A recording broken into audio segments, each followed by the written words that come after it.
20, which are the parking delegations extension. Oh, sorry, did we have to move that that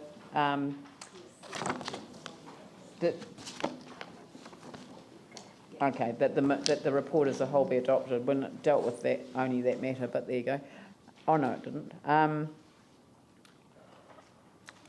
So Tim Scandra, Phil Clearwater, I'll put the motion. All those in favour say aye. Those opposed say no. That's carried. So parking delegations extension. Who have we got here to assist us? Hello. Paul and Kevin Warwood. Kevin, you introduce yourselves. Yeah. That's probably the better idea is that you, because we're all live streamed at the moment, people that might be streaming in specifically to hear about parking delegations might not know who you are. So if you could introduce yourselves. Thank you. And Kevin Warwood, I'm the Parking Business Manager. Excellent. So we've got a resolution in front of us. So who would like to move the resolution? So Phil Clearwater, seconded by Jimmy Chen. Are there any questions to staff? Ellie Jones? What are the boundaries, if you like, as far as setting I see that it's up to $25, wasn't that the maximum as far as the limit you could go? There's nothing else that dictates how big the percentage increases could be. I'm just wondering whether there are other controls or boundaries within the policy around increasing parking costs. No, there are no. Through you, Madam Mayor, there are no other boundaries that would limit the increases, percentage increases or decreases. Okay, thanks. Yep. Phil Clearwater. Look, thanks for the report, and it makes sense in terms of the recommendation. I'm supporting it. I'm just wondering too, and because there's it's always the parking charges, especially in the inner city, are always debatable among the public. Would it be onerous at all for a report on occasions to come back to the Environmental Committee so we know how the delegations are working? Would that be onerous at all? Yes, through you, Madam Mayor, absolutely. That's something that we would support totally. Might flag an amendment that way, that we ask for that to happen. Could you just quickly jot that down? Jamie Goff and Yanni. Yeah, thanks for the report. Look, I appreciate what you're doing here, and obviously when you're worried about occupancy not being as high as perhaps what it should be, I take it from reading between the lines that given that all of this is based on supply and demand, that I'm reading that, and correct me if I'm wrong, that prices are probably higher than what they should be. Is staff's intention to look at lowering parking prices? And if that is the case, then is the current $3.10 per hour, is that blanket across the city and inside the area that's stipulated in attachment 1? And would you be looking then at potentially changing prices on a street-by-street basis, or would it remain as a blanket price-setting exercise? Yes, through you, Madam Mayor. Yes, it is about occupancy. Certainly, we have a limited parking resource at the moment, and we want to maximise the efficiency of that resource. So the way we can do that is by getting more people to use the spaces that are available rather than creating new spaces. So pricing has a big part to play in that. Currently, there is a blanket $3.10 per hour across every single on-street parking metre in the city. We would be arriving at a situation ultimately where we would want to change parking in precincts. So you'd have different parking pricing in different precincts to match what the supply and demand ratio is in that precinct. And that would drive higher occupancies and better efficiencies in those precincts. And the last part of that question, in terms of the prices coming down, yes, in the short term, that would be the outcome in almost every situation. In fact, I think it would be key in all situations.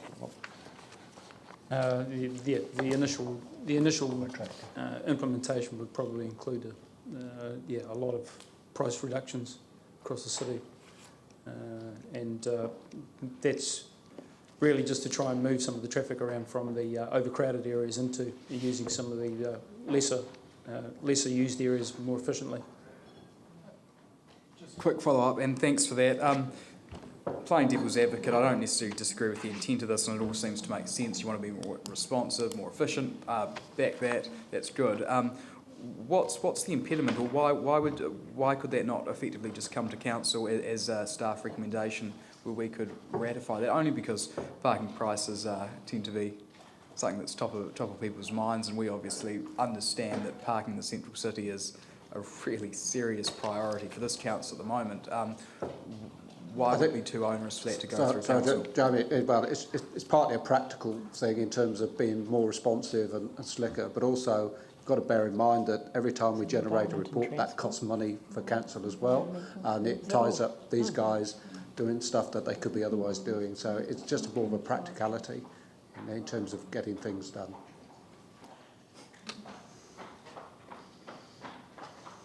Okay. Yanni, then Paul. Yeah, I think one of the concerns I have is that every time you change the fees, you have to do a whole bunch of new signage. So there'd be a cost, wouldn't there, to what you're doing, or No, those fees are generally covered within a group of pretty standard generic signage. So the fees that you see are generally on the machine itself, so they're not on the signs. Right. So it doesn't incur that type of the signage cost. Okay. So, and to change, we've had this before, like the cost of changing the machines. For amending prices is a download of a program overnight, which costs approximately, I think it's about $200 at a time. Per machine? Per software, right, and then it downloads overnight. So I think we heard last time it was about $16,000. No. So you're saying it's a lot cheaper than that? Yeah. The new technology allows us to be able to do this.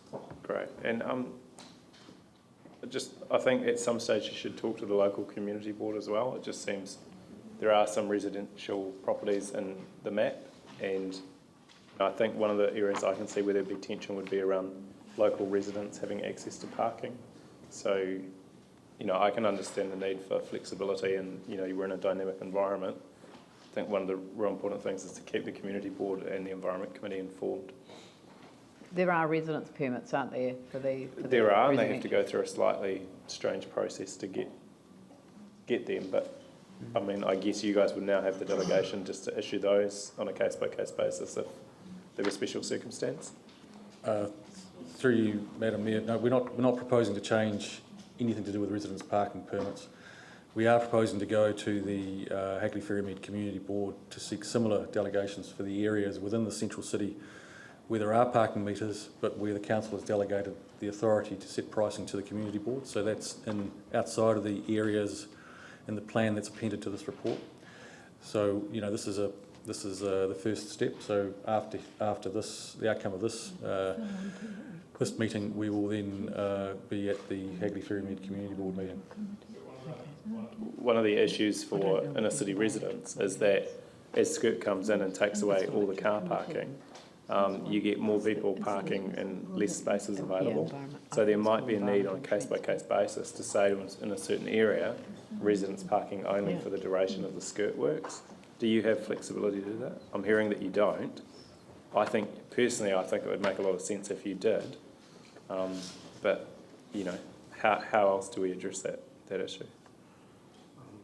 Through you, Madam Mayor, the current delegations to staff include changing of parking restrictions within the area that's described in this report, not outside it. So we could accommodate those sorts of requests.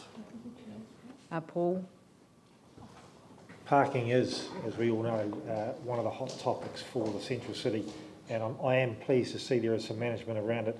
We've been told there is an oversupply of parking.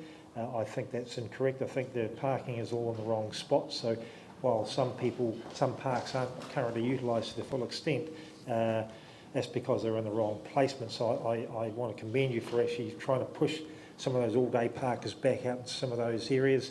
My concern would be areas where you have all-day parking, where you have businesses, and I know there's been a couple in the past where you've had all-day parks right outside business areas, shopkeepers trying to actually get their customers in there, and you've got someone there parking all day. So I just want to raise that as a concern, that try and avoid all-day parking where you have commercial activity happening, where they do need short-term stay parking. Yeah. Ali? It's sorted actually, thank you. Sorted? Oh, So, flagging an amendment? yeah, no, we can see what the amendments are. So we've got we've added the chair and or deputy chair of the Environmental Committee, so that the decision-making process is clearly linked to, the governance role here, and that a report on parking charges and the use of existing parking spaces be presented on a quarterly basis to the Environmental Committee. So I think that's resolved all of those issues. So I'll put the motion. All those in favour say aye. Those opposed say no. Carried. Thank you very much, team. The appointment of the Audit and Risk Management Committee.